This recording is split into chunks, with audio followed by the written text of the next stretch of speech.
Heart attack? लेकिन अम्मा को तो बुखार था ना। I am very sorry.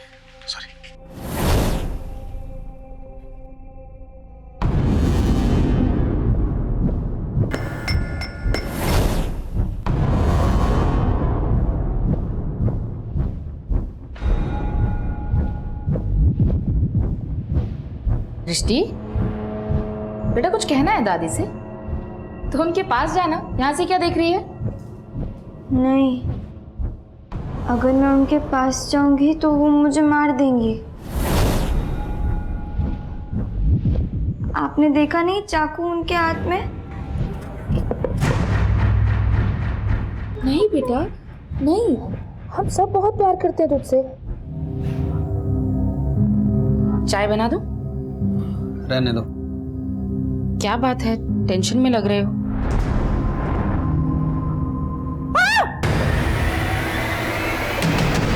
क्या हुआ? क्या हुआ? बेटा, तेरी बेटी बहुत ही खतरनाक होती जा रही है। मैं सब्जी काट रही थी और मेरे हाथ से चाकू छीन लिया। मैं तो डर गई थी कहीं मुझे ना चाकू मार दे।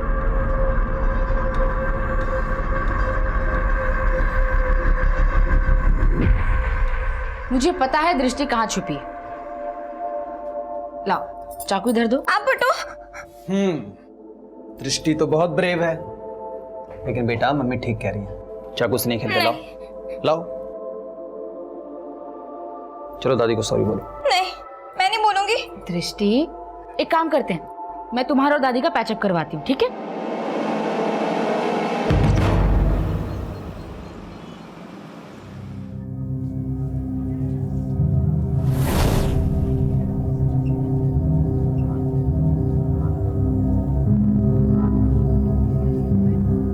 प्रिया, मुझे तेरी एक हेल्प चाहिए। तुझे और मेरी हेल्प? हाँ, वो एक्चुअली ना मेरे बॉयफ्रेंड ने मुझे मिलने बुलाया है। तेरा बॉयफ्रेंड कौन? अपने स्कूल का है? नहीं, बाहर का है। बातें तो अच्छी करता है, पर आज पहली बार उसने अकेले मिलने बुलाया है, तो सोच रही हूँ जाऊँ या नहीं जाऊँ। लॉटरी लग गई और तू ये सोच रही है कि प्राइज मनी लूँ या ना लूँ? ज़्यादा सोच मत, जा मिल क्या। तू भी चलना मेरे साथ। तेरे बॉयफ्रेंड से मिलने? क्यों कबाब में हड्डी जोड़ रही है? कबाब में हड्डी नहीं, एक से भले दो। और तू मेरे साथ चल के देख लेना कि मेरी चॉइस सही है या नहीं। तू इतना रिक्वेस्ट कर ही रही है तो मना नहीं करूँगी। पर कुल्फी खिलाएगी? पक्का खिलाऊंगी।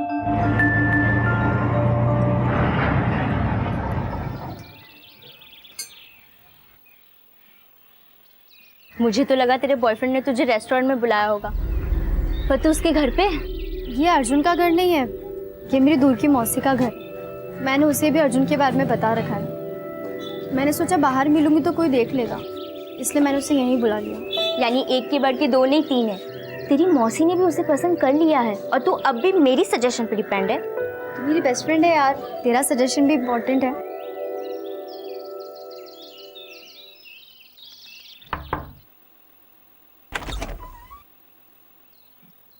मौसी, ये मेरी दोस्त है प्रिया। नमस्ते मौसी। नमस्ते। आओ बेटा आओ, अर्जुन कब से तुम्हारा इंतजार कर रहा है। आओ।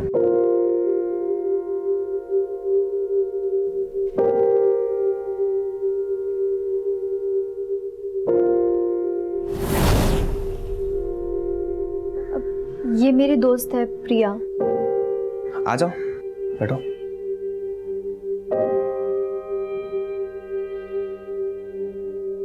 तुम लोग बातें करो, मैं तुम्हारे लिए कॉफी लेकर आती हूँ।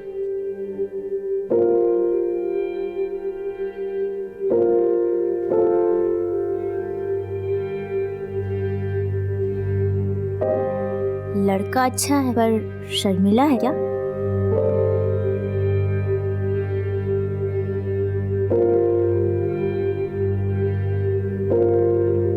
ये लो बेटा कॉफी पे।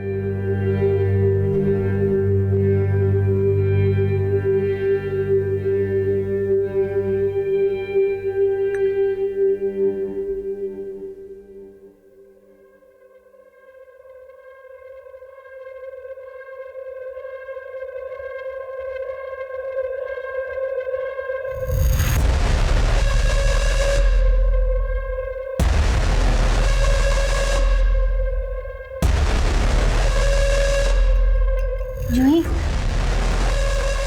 तू कहाँ जा रही है?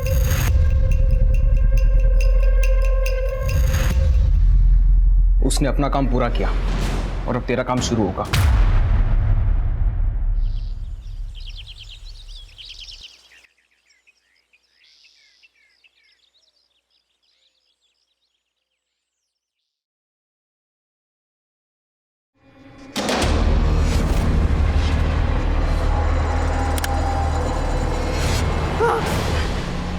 कौन?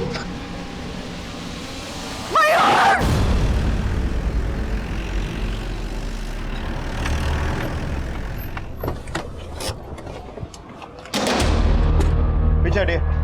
पीछे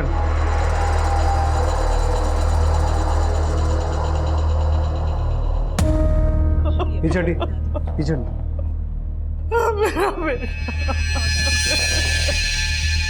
किसी धारदार चीज से मारा गया है।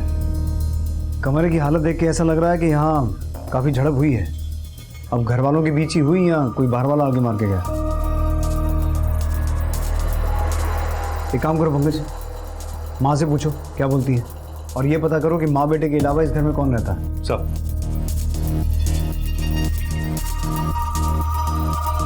यादव सर। बाहर चेक करो, घर के बाहर या आसपास कोई सीसीटीवी है क्या, और फॉरेंसिक टीम से पूछो कहाँ पहुंची। Okay sir. इस आदमी का नाम मयूर है। यहाँ इसकी माँ के अलावा इसकी बीवी अंकिता और बेटी दृष्टि रहते हैं, लेकिन ये दोनों ही सुबह से गायब हैं। प्रिया, मुझे तेरी एक हेल्प चाहिए। मेरे बॉयफ्रेंड ने मुझे मिलने बुलाया है। तू भी चलना मेरे साथ, और तू मेरे साथ चल के देख लेना कि मेरी चॉइस सही है या नहीं। अब तो हमने तेरी फोटोज भी खींच ली है, और अगर तू चाहती है कि ये फोटोज तेरे माँ बाप तक ना पहुंचे, तो तू तेरे जैसी खूबसूरत किसी तेरी दोस्त या तेरी बहन को लेकर आ।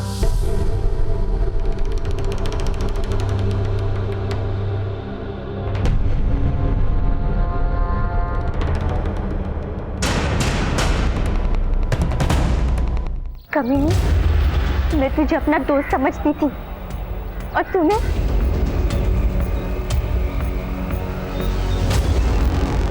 देख प्रिया, मुझे गलत मत समझ। तेरी तरह मुझे भी मेरी एक दोस्त ले गई थी वहाँ पर। मेरे साथ भी वही हुआ जो तेरे साथ हुआ। यार, मेरे फोटोज हैं उन लोगों के पास। वो लोग मुझे ब्लैकमेल कर रहे हैं। और अब वो मुझे ब्लैकमेल कर रहे हैं कि मैं उनके पास किसी को लेके जाऊंगी। माना जो तेरे साथ हुआ वो गलत हुआ, पर तूने भी अच्छा नहीं किया जूही। मैं तुझे छोड़ूंगी नहीं।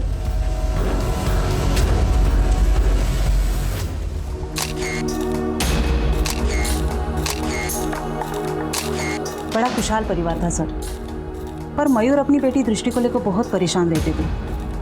दृष्टि सिजोफ्रेनिया की पेशेंट थी। सिजोफ्रेनिया? साहब, सृष्टि को ऐसी बीमारी थी कि उसे हमेशा लगता था कि उसे कोई मारना चाहता है। अगर मैं उनके पास जाऊंगी तो वो मुझे मार देंगी। कहीं ऐसा तो नहीं कि कल रात को ऐसा कुछ हुआ हो जिसकी वजह से आपकी पोती नहीं आपके बेटे को? नहीं साहब, ऐसा कुछ नहीं हुआ। माना वो अपनी बीमारी की वजह से वहम करती थी, पर वो अपने माँ बाप के साथ बहुत खुश थी। वो तो बाहर वालों से डरती थी। आपके बेटे और बहू के बीच में कोई लड़ाई झगड़ा, कोई अनबन? 18 साल हो गए शादी को, ऐसा कुछ भी नहीं था। पर कुछ दिनों से मयूर बड़ा गुमसुम रहने लगा था। मयूर, आलू गोभी बनाऊं या कोई और सब्जी खानी है? मयूर, मयूर, मयूर बेटा, किस सोच में पड़े हो? कुछ नहीं माँ। मेरी बहू को लगता था कि मयूर हमसे कुछ छुपा रहा है। आपका बेटा मयूर काम क्या करता था? वो एक एक्सपोर्ट कंपनी का मैनेजर था। आपके बेटे की किसी बाहर वाले से या किसी रिश्तेदार से कोई दुश्मनी? साहब, मयूर की माँ ना तो अपनी पोती पे शक जता रही है और ना ही अपनी बहू पर, लेकिन गायब दोनों ही हैं। कहीं ऐसा तो नहीं कि दृष्टि के हाथों ही मयूर का मर्डर हुआ हो और अपनी पोती को बचाने के लिए इसने उसे अपनी बहू के साथ कहीं भेज दिया हो? हो सकता है सर, लेकिन घर के आसपास कोई भी सीसीटीवी नहीं है, तो पता लगाना मुश्किल है कि मयूर का मर्डर किसी बाहर वाले ने किया है या फिर मयूर की बीवी और बेटी के ही गायब होने का कनेक्शन मयूर के मर्डर से है। एक काम करो पंकज, मयूर और उसकी बीवी के कॉल रिकॉर्ड्स निकालो, उन दोनों के अफेयर्स, दोस्ती, दुश्मनी, हर एक एंगल को चेक करो और दृष्टि के डॉक्टर को मिलो एक बार, उससे उसकी मेंटल कंडीशन के बारे में पता करो। Okay sir.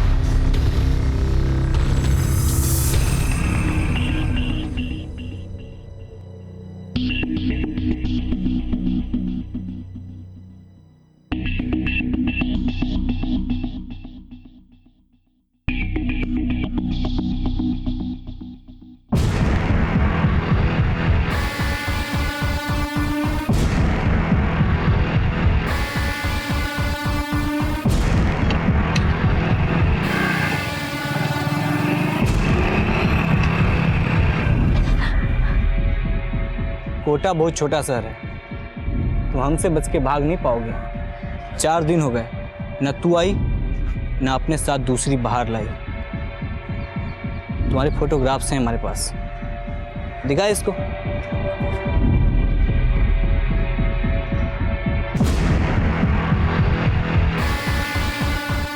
अगर कल तक तू किसी दूसरी लड़की को लेकर हमारे पास नहीं आई तो ये फोटो हम तुम्हारे बाप को भेज देंगे, समझी ना?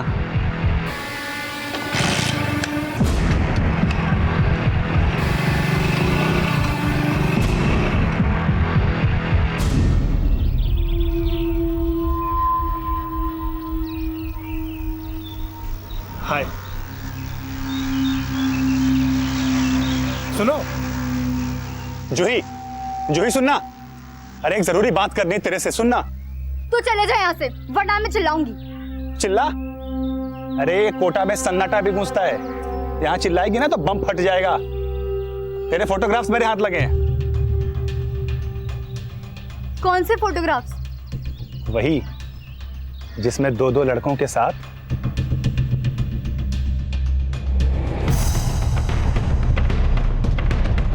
अब हमारा नंबर भी लगाना होगा। अबे नखरा नहीं चलेगा, आज नहीं तो कल दर्शन देने पड़ेंगे तुम्हें। सर, दृष्टि के काउंसलर ने बताया कि दृष्टि की मेंटल कंडीशन बचपन से ही ऐसी थी। उसका भी कहना है कि दृष्टि को हमेशा ये वहम रहता था कि उसको कोई मार सकता है। तो पंकज, कहीं ऐसा तो नहीं है कि दृष्टि को लग रहा हो कि उसके फादर मयूर उसको मार देंगे और कोई ऐसी सिचुएशन क्रिएट हुई कि दृष्टि ने मयूर को मारा और अंकिता दृष्टि को लेकर भाग गई? पॉसिबल है सर, क्योंकि अंकिता का फोन मर्डर वाली रात उसके घर के एरिया में ही बंद हुआ। मैंने अंकिता के बारे में पता किया, उसके पेरेंट्स गुजर चुके हैं, लेकिन सर ऐसा कोई भी लीड नहीं मिला जिससे पता चले कि वो इस समय कहाँ पर छुपे बैठे हैं। मयूर की माँ ने हमें बताया था कि पिछले कुछ दिनों से मयूर अंकिता से कुछ परेशान चल रहा था, तो हो सकता है इसके पीछे अंकिता के लव अफेयर का एंगल हो। उसने अपने प्रेमी के साथ मिलकर मयूर को मारा और अपनी बेटी दृष्टि को लेकर भाग गई। सर, अंकिता के कॉल रिकॉर्ड से तो ऐसा कोई भी क्लू नहीं मिला है, लेकिन हाँ, मयूर के कॉल रिकॉर्ड से पता चला है कि उसकी हत्या से कुछ दिन पहले से उसको कोटा के एक पीसीओ से कॉल आ रहे थे और मयूर के काम से जुड़े ऐसे कोई भी इंसान का पता नहीं चला है जो कोटा में रहता हो। और मयूर की माँ ने भी ऐसा कुछ नहीं बताया कि उसका कोई रिश्तेदार कोटा में रहता है। तो फिर कोटा के पीसीओ से मयूर को कॉल्स कौन कर रहा था? और इन कॉल्स का मयूर के मर्डर और अंकिता और दृष्टि के गायब होने से क्या कनेक्शन हो सकता है? एक तरफ पुलिस अंकिता और दृष्टि के गायब होने से मान रही थी कि शायद मयूर मर्डर केस की वो प्राइम सस्पेक्ट है, और उनका पुलिस से भागने का आखिर क्या राज था, यह अभी भी रहस्य बना हुआ था। पर इस रहस्य का संबंध क्या उस मामले से भी जुड़ा था जिसमें एक के बाद एक कई लड़कियां शारीरिक शोषण का शिकार बनी थी? कोटा में तो बाहर आ गई है। माय गॉड, एक जाति या दूसरी को लेके आती है।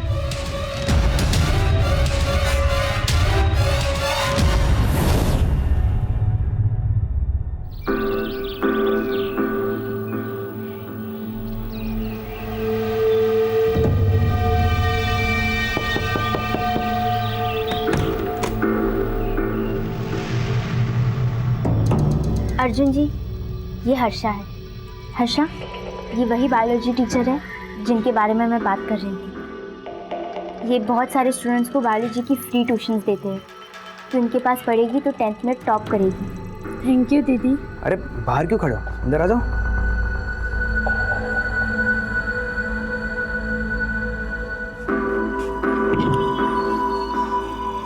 तो तुम मुझसे बायोलॉजी पढ़ना चाहती हो?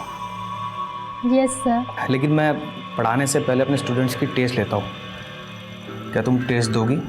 Yes sir. ठीक है आशा, तो तुम सर को टेस्ट दो, मैं चलती हूँ।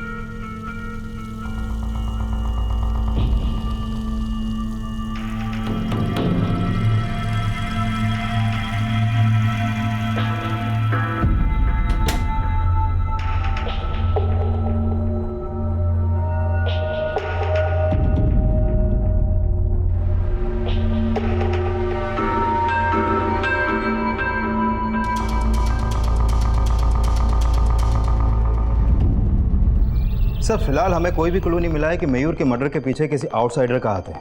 मुझे लगता है कि मयूर की माँ ही हमसे कुछ छुपा रही है। मयूर की माँ को अच्छे से इन्वेस्टिगेट करो और मयूर और अंकिता दोनों की ईमेल आईडीज और सोशल नेटवर्किंग अकाउंट चेक करो। शायद उनका कोटा से कोई कनेक्शन सामने आए, क्योंकि हमें किसी भी तरह से ये पता लगाना है कि अंकिता और दृष्टि इस वक्त है कहाँ।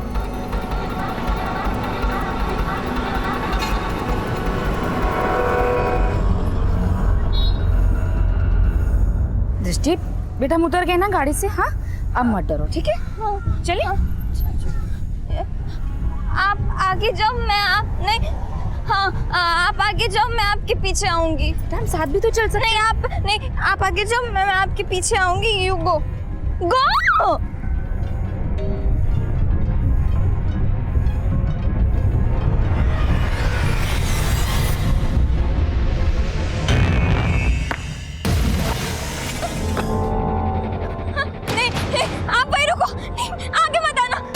मुझे मारोगे ना? नहीं बेटा, नहीं नहीं, मैं तुमसे बहुत प्यार करती हूँ बेटा। आप मुझे मेरे घर से यहाँ क्यों लेकर आए? आप मुझे मारोगे? बेटा इसलिए ताकि कोई तुम्हें वहाँ ना मार सके। नहीं नहीं, आपकी मम्मी हूँ ना? नहीं, मैं आपसे बहुत प्यार करती हूँ। मैं आपसे झूठ क्यों बोलूंगी? खतरा टल गया ना? हाँ, कोई मुझे नहीं मारेगा? हाँ बेटा, खतरा टल गया। हाँ? कोई नहीं मारेगा। वो मुझे नहीं मारेंगे पक्का? हाँ।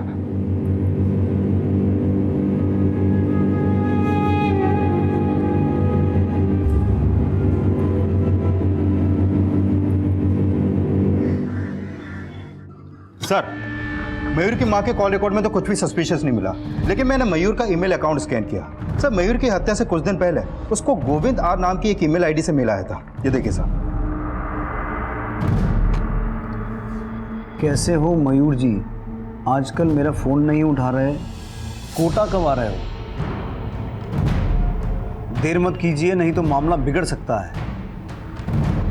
तो ये गोविंद आहार मयूर को कोटा बुलाना चाहता था, लेकिन ये किस मामले के बिगड़ने की बात कर रहा है? सर इस गोविंद आर नाम की ईमेल आईडी से मयूर को सिर्फ एक ही मिला था। पंकज, हो सकता है ये गोविंद आर वही आदमी हो जो कोटा के पीसीओ से मयूर को कॉल करता था। इसका आईपी एड्रेस निकालो, हो सकता है इसका मयूर के मर्डर से कोई कनेक्शन हो और ये अंकिता और दृष्टि के बारे में कुछ जानता हो।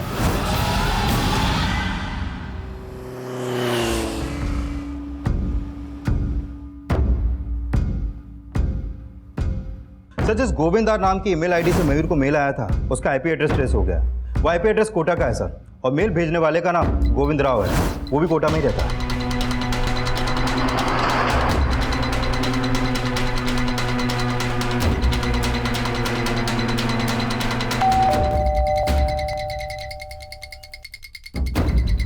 जी गोविंद राव जी हैं?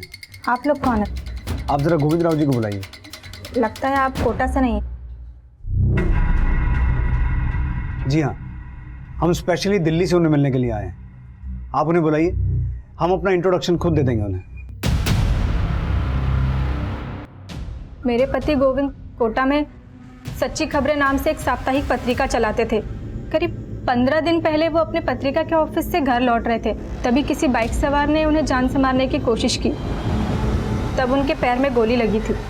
लोग उन्हें अस्पताल भी ले गए। 2 दिन तक वो अस्पताल में भर्ती रहे, लेकिन फिर तीसरे दिन किसी ने उन्हें अस्पताल में भी। कब मर्डर हुआ आपके पति का? सर 4 जून को। लेकिन उन्हें किसने मारा ये यहाँ की पुलिस अभी तक पता नहीं लगा पाई है। दरअसल हम आपके पति से एक मर्डर केस के सिलसिले में बात करने आए थे। आपके पति की हत्या के 3 दिन बाद यानी कि 7 जून को दिल्ली के एक मयूर वशिष्ठ नाम के आदमी का मर्डर हुआ था। मयूर वशिष्ठ कौन? ये है मयूर वशिष्ठ, आप पहचानती हैं? नहीं सर, मैं तो इन्हें नहीं जानती। ये मयूर वशिष्ठ की पत्नी और उनकी बेटी हैं। इन्हें पहचानती हैं? नहीं सर।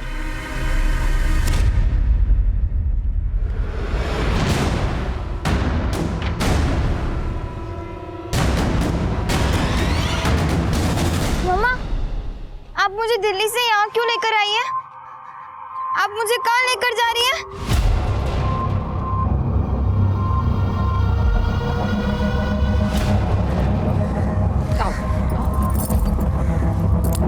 सर, गोविंद राव की बीवी मयूर और उसकी फैमिली को नहीं जानती, लेकिन गोविंद राव तो जानता ही होगा। पर सवाल ये है पंकज कि दिल्ली की एक एक्सपोर्ट कंपनी के मैनेजर मयूर का कोटा के एक जर्नलिस्ट गोविंद राव से क्या कनेक्शन हो सकता है? और गोविंद राव ने मयूर को ऐसा मेल क्यों भेजा कि वो कोटा आए? और ऐसा क्या था जो उस मेल में ये लिखा था कि मयूर ने अगर देर की तो मामला बिगड़ सकता है? सर, गोविंद राव का मर्डर मयूर के मर्डर से 3 दिन पहले ही हो गया था। अब मयूर का मर्डर और मयूर की बीवी और बेटी का गायब होना, इन तीनों का आपस में कोई ना कोई कनेक्शन तो जरूर है। तभी तो गोविंद राव के आईडी से मयूर को मिल गया। एक काम करते हैं पंकज, गोविंद राव के मर्डर केस को इन्वेस्टिगेट कर रही पुलिस टीम से मिलते हैं। शायद उनसे हमें मयूर और उसकी फैमिली के बारे में कुछ पता चले। सर,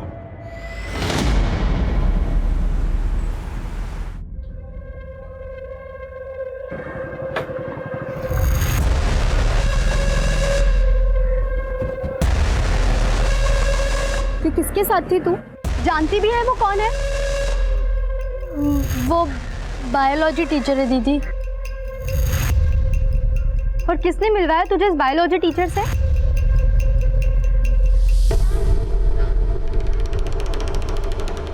तू मेरी बहन को लफंगों के पास लेके गई। जानती है ना कि वो सिर्फ 14 साल की है। तो ना उसे भी इन समय फंसा दिया। मानती हूँ कि मैंने भी हर्षा के साथ ठीक नहीं किया, लेकिन हर्षा तेरे ही किए की सजा भुगत रही है। तूने मुझे फंसाया और मुझे तुझ पे इतना गुस्सा आया कि मैंने तेरी बहन को फंसा दिया। गुलाब, जूही, चंपा, चमेली, एक के बाद एक कोटा के सारे फूल मसले जा रहे हैं। देख जूही, मुझे गलत मत समझ। अरे मैं कोई कैक्टस थोड़ी हूं। अब कामदेव मुझ पर इतना ज्यादा प्रसन्न है तो मैं क्या करूं? तू मेरे साथ सोना चाहता है? सोना नहीं बेवकूफ, मैं तेरे साथ जागना चाहता हूँ। ठीक है, लेकिन उसके बदले में तुझे मुझे वो सारे फोटोज दिखाने होंगे जो वो लोग तुझे बनवाने के लिए देते हैं।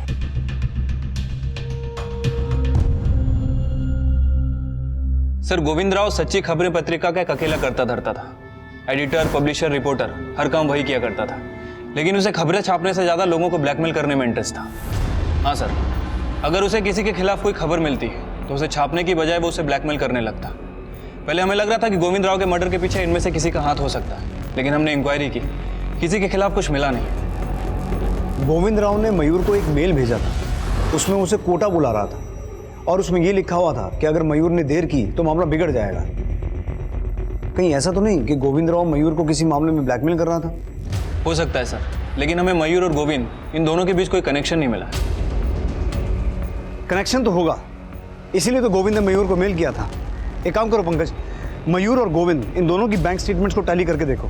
हो सकता है मयूर ने गोविंद के अकाउंट में कुछ पैसा ट्रांसफर किया हो जिसका कनेक्शन उस ब्लैकमेलिंग से हो। Okay sir.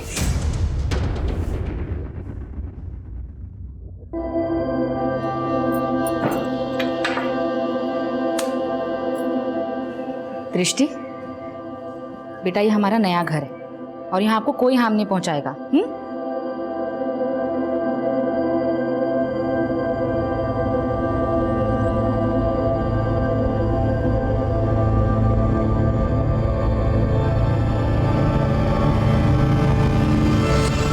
अर्चा, एग्जाम आने वाले हैं ना? पढ़ाई वगैरह कैसी चल रही है? अच्छी चल रही है। 10 के बाद ना तू साइंस लेना। मैं चाहता हूँ कि तू डॉक्टर बने। तुम्हारी बहन जूही ये तो पढ़ाई में कुछ ध्यान देती नहीं है। तू अपने पापा का नाम ज़रूर रोशन करना।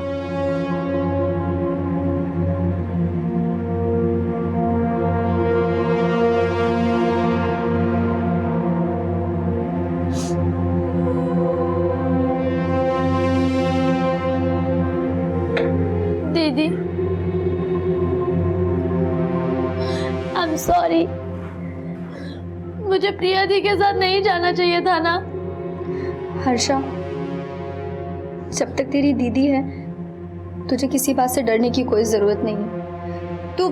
तू तू बस ये सब भूल जा पर अपनी पढ़ाई पर ध्यान दे। पापा को मुझसे कोई उम्मीदें नहीं है, लेकिन तू उनके सपने जरूर पूरे कर।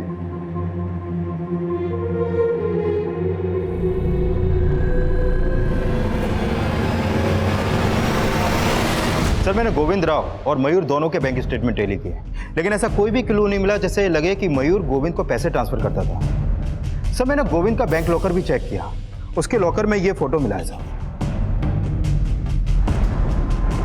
लेकिन गोविंद राव के लॉकर में मिली इस फोटो का मयूर से क्या कनेक्शन हो सकता है? सर एक बच्ची का इंटीमेट फोटो है। अगर मान लो कि गोविंद मयूर को ब्लैकमेल कर रहा था तो हो सकता है कि उस मेल और ब्लैकमेलिंग का इस फोटो से कोई कनेक्शन हो।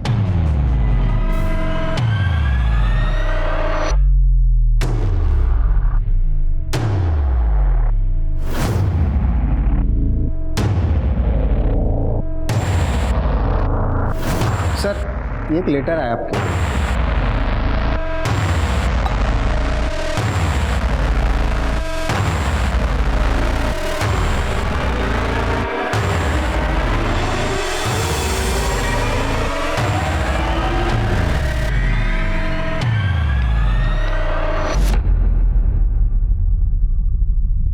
ये फोटोग्राफ गोविंद राव के लॉकर में जी।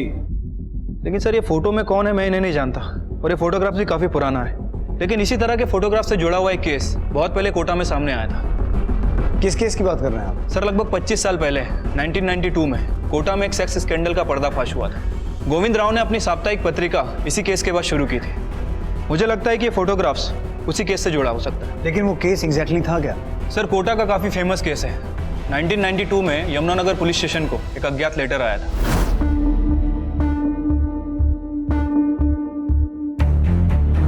उस लेटर में यह लिखा हुआ था कि कोटा के बहुत सारे लड़के कोटा की मासूम बच्चियों को मोलेस्ट कर रहे हैं। और सर उस लेटर में दी हुई इंफॉर्मेशन के आधार पर यमुनानगर पुलिस स्टेशन ने बहुत सारी गिरफ्तारियां भी की थी। सर जैसे जैसे इस केस का खुलासा होता गया बहुत सारे चौंकाने वाले तथ्य सामने आते गए। बता और सच बता। सर हमने एक बार लड़के लड़की को गार्डन में सेक्स करते हुए देख लिया था सर।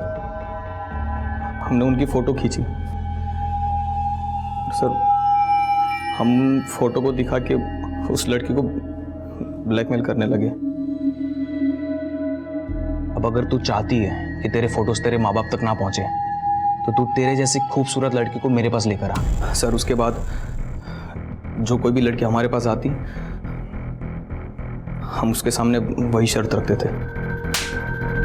तुम तीनों के अलावा और कौन कौन था जो उन लड़कियों का शारीरिक शोषण करता था? और सर उन 3 लड़कों के बयान के आधार पर बहुत सारे लड़कों की गिरफ्तारियां भी हुई। सर इस केस में लगभग 100 से ज्यादा लड़कियां विक्टिम थी और बहुत सारी लड़कियों ने सुसाइड भी कर लिया था। सर जैसे जैसे मामला बढ़ता गया कोटा की लड़कियों की शादी करना उनके माँ बाप के लिए बहुत मुश्किल हो गया, क्योंकि जैसे ही लोगों को पता चलता कि लड़की कोटा से है उन्हें लगता कि ये भी उस केस की विक्टिम हो सकती है। तो आप ये कहना चाह रहे हैं कि ये लड़की उन विक्टिम्स में से एक हो सकती है। लेकिन सवाल ये है कि गोविंद राव के लॉकर में ये फोटो क्यों रखी हुई थी? सर अगर गोविंद इस फोटो के बेसिस पे मयूर को ब्लैकमेल कर रहा था तो हो सकता है कि वो 25 साल बाद भी इन तीनों के टच में होगा। सर ये फोटो देखिए, इसमें 2 लड़के हैं और दोनों के चेहरे प्रोफाइल में है। सर कहीं ऐसा तो नहीं कि इसमें से एक मयूर हो और इसीलिए गोविंद मयूर को ब्लैकमेल कर रहा था? You are right Pankaj. एक काम करो, मयूर की 25 साल पुरानी फोटो चेक करो। हो सकता है गोविंद और मयूर के मर्डर का कनेक्शन 25 साल पुराने उस सेक्स स्कैंडल केस से हो। कुलदीप को बोल के उस केस की सारी फाइल्स मंगवाओ और ये पता लगाने की कोशिश करो कि इस फोटो में जो लड़की है और 2 लड़के हैं ये है कौन। Okay sir. अंकिता और दृष्टि की कोई अपडेट? सर मैंने उनका फोटो कोटा के सभी थानों में सर्कुलेट करवा दिया है, लेकिन फिलहाल अभी तक ऐसा कोई लीड नहीं मिला है जिससे पता चले कि वो इस वक्त है कहाँ। अंकिता और दृष्टि अब भी पुलिस की पहुंच से दूर थे, लेकिन मयूर की मां इस बात से वाकिफ थी कि वो कहाँ है या कुछ ऐसा था जो वो खुद पुलिस से छिपा रही थी। अब पुलिस मयूर और गोविंद मर्डर केस की गुत्थी सुलझाने के लिए 92 में सामने आए कोटा सेक्स स्कैंडल की फाइल्स के पन्ने पलट रही थी और जल्द ही कुछ नए समीकरण सामने आए। सर जिस बच्ची और 2 लड़कों की फोटो गोविंद के लॉकर में मिली थी उसमें मयूर नहीं है। मैंने मयूर के 25 साल पहले की फोटो चेक की और इस तरीके की कोई भी फोटो 1992 के कोटा सेक्स स्कैंडल केस की फाइल्स में भी नहीं मिली है।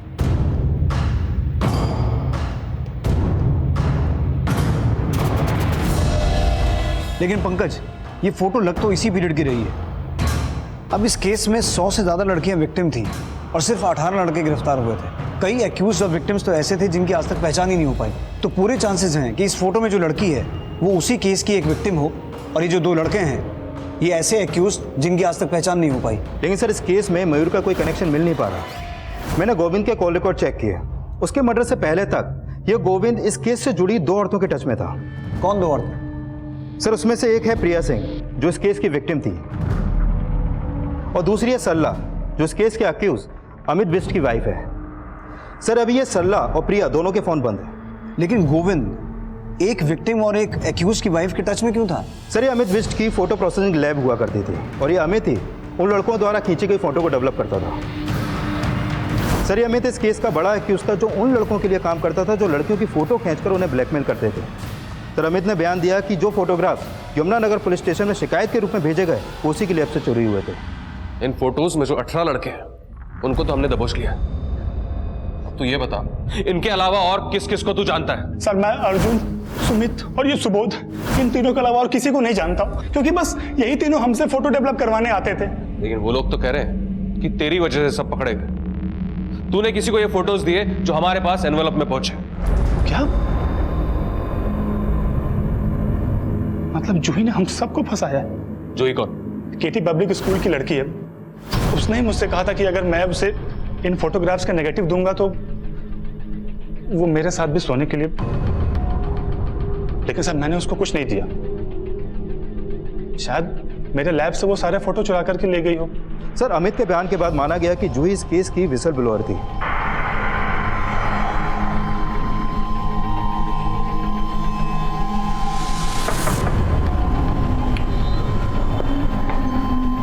जूही यहीं रहती है?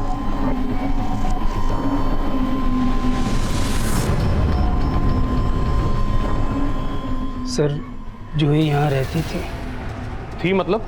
अब कहाँ है वो? हमें मिलना है उससे।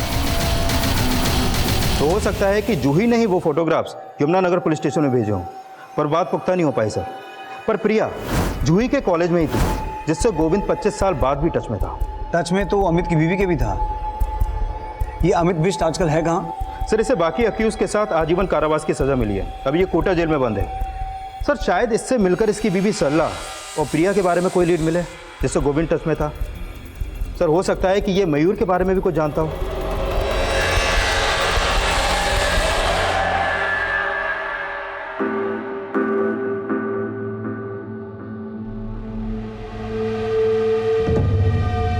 साहब पिछले 25 साल से मैं इस 4 दीवारी में बंद हूं। मुझे क्या पता होगा कि ये कौन लोग हैं। इस लड़की को और 2 लड़कों को तो पहचानता होगा, क्योंकि 25 साल पहले ये फोटो तूने ही डेवलप किया था। नहीं साहब, मैं इनको नहीं जानता। एक बात बता, तेरी बीवी गोविंद राव के टच में क्यों थी? साहब 25 साल से यही काल कोठरी मेरी जिंदगी है। बाहर मेरी बीवी किससे मिलती है, क्या करती है, मुझे क्या पता होगा। सर बाकियों ने भी उस लड़की और 2 लड़कों को आइडेंटिफाई नहीं किया।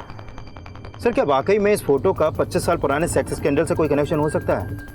और मुझे इस फोटो का मयूर से भी कोई कनेक्शन नहीं मिल पा रहा। अब ये समझना मुश्किल है कि गोविंद इस फोटो के लिए ही मयूर को ब्लैकमेल कर रहा था या फिर कहानी कुछ और है। लेकिन पंकज, मुझे स्ट्रांगली लग रहा है कि अमित उस फोटो में मौजूद लड़की और दोनों लड़कों को पहचानता है, लेकिन किसी वजह से बता नहीं रहा है।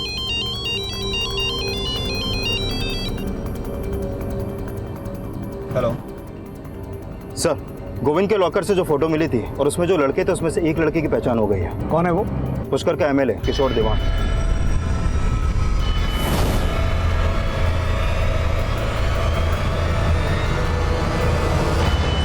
सर मैंने किशोर देवान के हेंचमैन के कॉल रिकॉर्ड चेक किए। उसका नाम देवराज है, ये उसका फोटो सर। सर 1 जून को जहां पर गोविंद राव पर हमला हुआ था वहां पर इसका फ़ोन एक्टिव था, और 4 जून को जिस हॉस्पिटल में गोविंद राव का मर्डर हुआ वहां पर भी इसका फ़ोन एक्टिव था। फिर तो पूरे चांसेस हैं कि गोविंद का मर्डर इस देवराज ने किया हो। सर माना कि देवराज ने गोविंद को मारा, लेकिन क्या मयूर का मर्डर भी देवराज ने किया होगा? अब ये तो देवराज ही बताएगा कि मयूर के मर्डर और मयूर की बीवी और बेटी के गायब होने का क्या चक्कर है। उठा के लाओ इसे।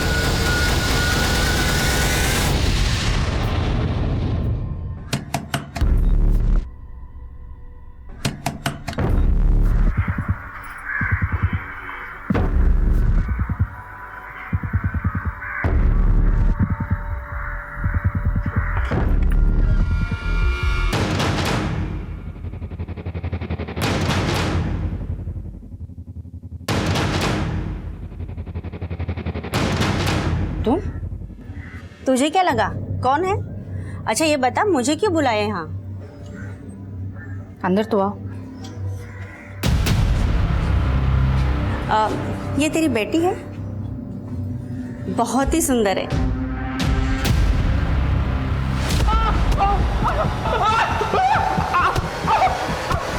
अंगद बोल। सर मानते नेताजी कहने पे गोविंद राव को मैंने मारा, लेकिन मयूर वशिष्ठ को मैं नहीं जानता और उसके मर्डर में मेरा कोई हाथ नहीं है। तेरा नहीं तो तेरे नेताजी का हाथ होगा। वैसे तेरे कबूलनामे के बाद नेताजी का कबूलनामा छाप सकते हैं। कुलदीप जी सर, नेताजी का अरेस्ट वारंट निकलवाओ। ठीक है सर।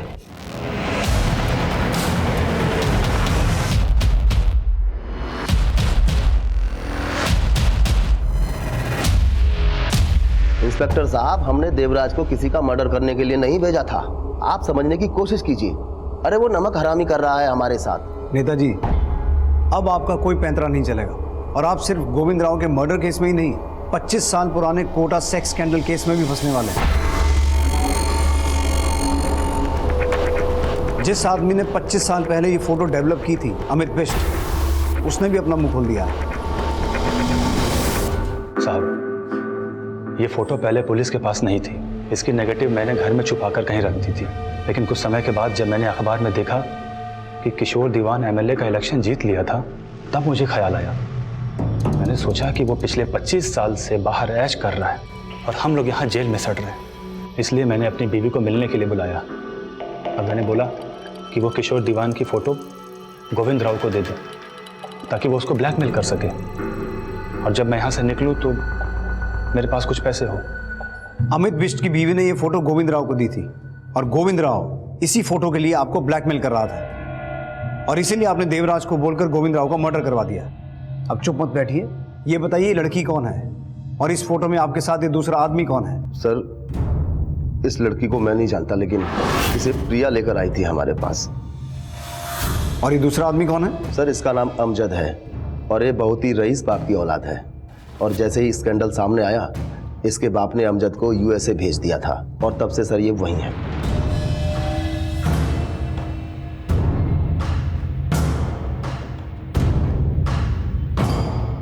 सर, इस फोटो में जो बच्ची है उसकी पहचान हो गई है। उसका नाम हर्षा है और जिस जूही नाम की लड़की ने यमुनानगर पुलिस स्टेशन में एनवलप भेजने के बाद सुसाइड किया था, ये हर्षा उसी की बहन है। सर, पता चला है कि इनके माँ बाप कई सालों पहले गुजर गए थे, लेकिन अभी हर्षा कहाँ है इसका कुछ पता नहीं चल पा रहा। लेकिन इस लड़की हर्षा और अमजद का मयूर से कोई ना कोई कनेक्शन तो होगा। किशोर ने हमें बताया कि हर्षा को उसके पास प्रिया लेके आई थी। प्रिया के बारे में कुछ पता चला? चालाक मत बन प्रिया, तेरी शादी नहीं हुई इसीलिए तूने मेरा घर बर्बाद करने की सोची।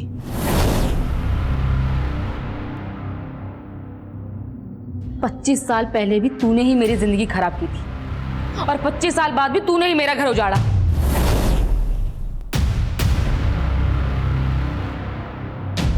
तेरी बहन जूही ने मेरी जिंदगी उजाड़ दी।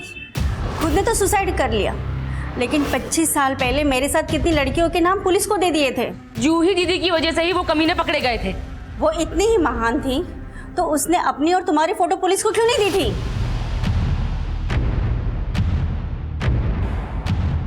मैंने तेरे पति को कुछ नहीं बताया।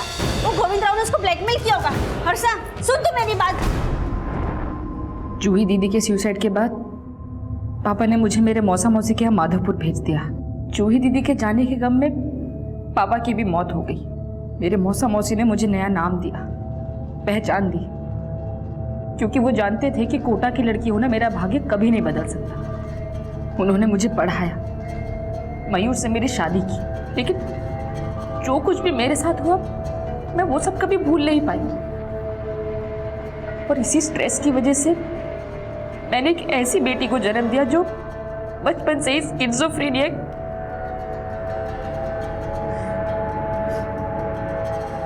और 18 साल बाद मयूर को पता चल गया कि मैं कोटा की उन्हीं लड़कियों में से एक हूं। तूने और तेरे मौसा मौसी ने इतना बड़ा धोखा किया मेरे साथ। तेरी वजह से वो 2 कौड़ी का पत्रकार मेरा नाम और मेरी इज्जत मिट्टी में मिलाने की धमकी दे रहा है। लेकिन मयूर, चुप कर। मैं मयूर को मारना नहीं चाहती थी सर। पता नहीं वो सब कैसे मैं घबरा गई थी, बस इसलिए दृष्टि को लेके वहां से भाग गई। मैं जानती थी कि अगर मुझे जेल हो गई तो दृष्टि का ध्यान कोई नहीं रखेगा, इसलिए मुझे वहां से भाग जाना ही ठीक लगा।